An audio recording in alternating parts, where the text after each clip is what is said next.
தொழுகை மட்டும் இல்லைங்க, எந்த ஒரு வணக்கமாக இருந்தாலும் அவன் பருவ வயசை ஆணாக இருந்தாலும் பெண்ணாக இருந்தாலும் பருவ வயசை அடைகிறதுக்கு முன்னாடி எந்த ஒரு கடமையும் கிடையாது மார்க்கத்தில்.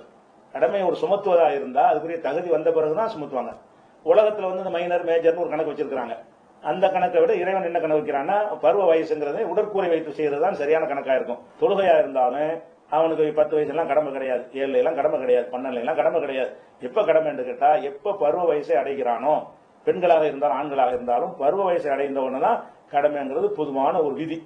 எல்லா சட்டங்களுக்கும், தொழுகைக்கு மட்டும் இல்ல, நோம்புக்கு மட்டும் இல்ல, எல்லா விதமான வணக்க வழிபாடுகளுக்கு இதுதான் சட்டம், ஜக்காத்தை தவிர. இது எங்க இருக்குன்னு கேட்டா ரசூலுல்லாஹி ஸல்லல்லாஹு அலைஹி வஸல்லம் சொல்றாங்க, ருஃபியல் கலமு அன் ஸலாத்தின், 3 நபர்களை விட்டும் எழுதுகோல் உயர்த்தப்பட்டு விட்டது. அது எழுதுகோல்னா நன்மை தீமைகளை பதிவு செய்கிற எழுதுகோல். அது எழுதுறதுக்கெல்லாம் எழுத ஏற்பாடு செஞ்சிருக்காங்கல்ல, அது 3 பேர் விஷயத்துல தூக்கிடுவாங்க, எழுத மாட்டான்.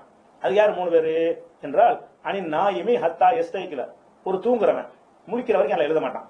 அதே மாதிரி வாணி சபியி ஹத்தா எஹத்தலிம, சிறுவன் பருவ வயசு அடைகிற வரைக்கும் அதுவும் உயர்த்தப்பட்டது. சிறுவனா இருக்கிறான், 10 வயசு 11 வயசு, அவன் என்ன வேணாலும் ஆடிட்டு போறான், அதை டான்ஸ் ஆடுறான், குத்தடிக்கிறான், என்னமோ செய்யறான், அதெல்லாம் எழுதாத, எழுதப்படவே செய்யாது. நன்மைகளை விடுறதும் எழுதப்படாது, தீமைகளை செய்வதும் எழுதப்படாது.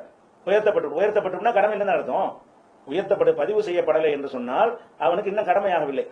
3வது ஆள் யாருன்னா வானில் மஜ்னூனி, பைத்தியக்காரன், எது வரைக்கும் ஹத்தா யாக்கில, பைத்தியம் தெளிகிற வரைக்கும். அதே நேரத்தில் ரசூல் ஸல்லல்லாஹு அலைஹி வஸல்லம் அவர்கள் எழுதியிருக்காங்கன்னா பெற்றோர்களுக்கு ஒரு கட்டளை இருக்கிறாங்க. அதுக்கு ஹதீஸ் இருக்கிறது. என்ன ஹதீஸ்னா, முரு அவுலாதுக்கும் பி ஸலாத்தி, உங்கள் பிள்ளைகளுக்கு தொழுகையை கொண்டு ஏவுங்கள். அந்த பிள்ளைக்கு ரசூலுல்லாஹ் ஏவிட்டு போயிருக்கான், ரசூலுல்லாஹ் ஏவலையா, அவனுக்கு ரசூலுல்லாஹ் ஏவனா கடமையாகி போயிடும்.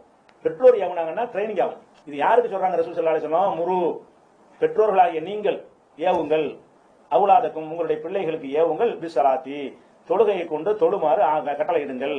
ஒகும் அப்னாவு சபை சினீன், 7 வயது பிள்ளைகளாக இருக்கும் பொழுது நீங்கள் அப்படி ஒரு ஆர்டர் போடுங்க. இது மார்க்கத்தில் உள்ள கட்டாய கடமை என்பதற்கு இல்ல. இப்படி செஞ்சாதான் அந்த பருவ வயசு அடையும் போது அவன் தொழுவான் சரியா.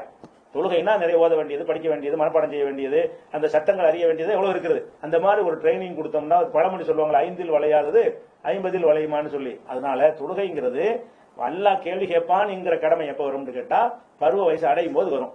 பெற்றோர்கள் என்ன செய்யணும்னு கேட்டா அது வரைக்கும் காத்துட்டு இருக்காம ஒரு 7 வயசுல இருந்து அறிவுரை சொல்லி, 10 வயசுல கொஞ்சம் மீறினான்னு சொன்னா கொஞ்சம் 2 தட்டு தட்டி அப்படி ஒரு ட்ரைனிங் கொடுங்க. அதான் மார்க்கத்தில் இருக்கு.